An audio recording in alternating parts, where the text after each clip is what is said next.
If you guys have not seen episode 1, you should probably do that because it explains the part 1 beginning of the lore. But pretty much all I talked about in the first part was the Bite of 83 and then Ennard. After Henry, Emily's daughter, dies by William Afton, Fredbear's closes, and then a year later, in 1984, they get bought out by Fazbear's Entertainment, and they open a restaurant called Freddy Fazbear's Pizza, which is the FNAF 2 location. Spring Bonnie suit is kept and stored in a secret room called the Safe Room. And then 4 new animatronics are made: Freddy, Bonnie, Chica, and Foxy. The OG 4.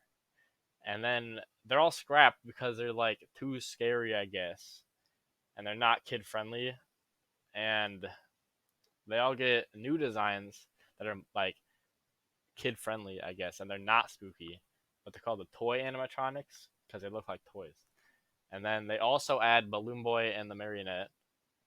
And then Toy Foxy gets turned into Mangle because the kids just take it apart a lot. And then the people who have the restaurant, like the workers, just like, I don't feel like fixing it every single time. So they just put it as like a take apart, put together attraction. And it was named Mangle. The puppet is a vital character in the lore.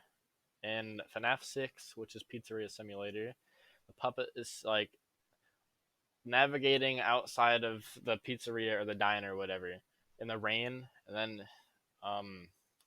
it finds Henry Emily's daughter in the back alley, just like dead, and then her soul goes into the puppet and like possesses it or whatever, and then she becomes the protector of the children in all the establishments that like die, and then in back to FNAF 2, in this location, 5 kids go missing, and it's called the Missing Children's Incident. It's later revealed that Afton killed all of them, and then he like lured the kids in the safe room, which is a room that the Spring Bonnie suit is in, and the animatronics can't go there. And he kills them in that room because nobody can go in there to figure that out. And then in FNAF 3, there's a mini game where he goes in there, and then all the souls of the kids are like there. Then it starts raining, and then he's like, "Oh, let me go hide in the suit." So then he goes hides in the suits. And then since it's raining, spring locks go, and then he like dies.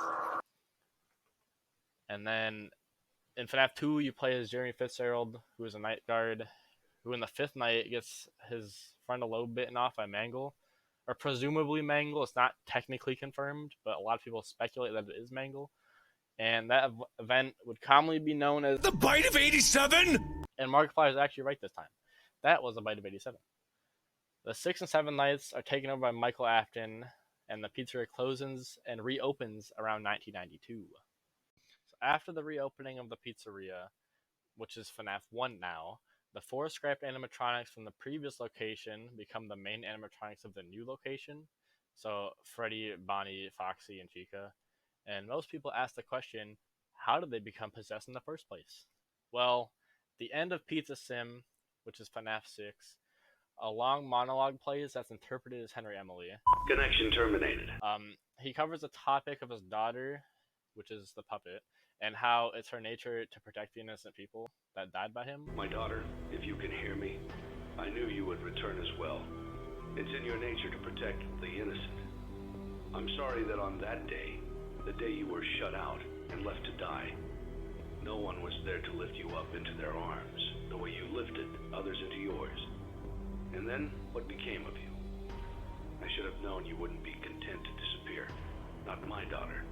I couldn't save you then, so let me save you now. And that personality traits gets passed on to the puppet, which is why it's their role to protect children from getting hurt by Afton. The lost souls of the kids from the Missing Children incident were like gifted life, but on the last room of that minigame, there's a 5th child, and that's the crying child. Whoa, right? Crazy. He was gifted Fredbear to possess because he died by Fredbear, and most of the kids who died possess the animatronic that they get killed by. Or they get stuffed into, I guess, because they get stuffed into the suits. So since Fredbear was scrapped a long time ago after they like closed Fredbear's, there's no physical animatronic that he can possess. So this is like allows him to like exist in spirit, which would be the origins of Golden Freddy. Um, he doesn't actually like Golden Freddy doesn't actually exist, but he sometimes appears as a hallucination. At some point, this location would also close for an unknown reason.